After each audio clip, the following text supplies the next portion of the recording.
What is cutter numbers? গ্রন্থ বর্গীকরণের ক্ষেত্রে Charles অ্যামি কাটার একটি স্মরণীয় ব্যক্তিত্ব। লেখক সূচক সাংকেতিক চিহ্ন তৈরির ক্ষেত্রে কাটার নাম্বার তারই উদ্ভাবন।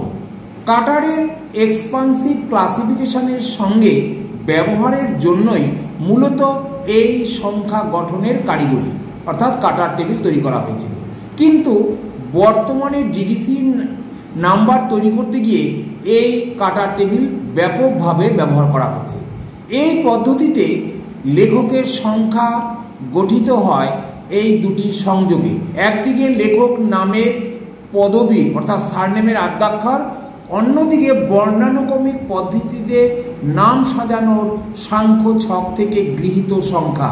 যেমন ডিকেন্স, কোনো অথরের সারনেম ডিকেন যদি হয় তার জন্য কাটার টেবিলে ডি হচ্ছে তার সারনেমের আদ্যাক্ষর, তার সঙ্গে 556 এটা হচ্ছে তার অথর মার্কস। এই দুটো মিলে সারনেমের ফার্স্ট লেটার এবং কাটার টেবিল থেকে সংখ্যা, এই দুটো সম্মিলিতভাবে তৈরি হচ্ছে কাটার নাম্বারস অর্থাৎ গ্রন্থ সংখ্যা। এইবার তা অন্যটা বলা যায় ডিকেনসন, সেই ক্ষেত্রে D557।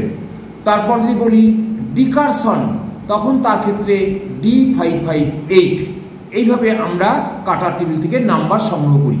এতে লেখক সংখ্যা হয়ে যায় হ্রস্বতর, ফলে শেলফে বই সাজিয়ে রাখাও যেমন সহজ হয়ে যায় তেমনি সহজেই তার পাঠোদ্ধার করা যায়।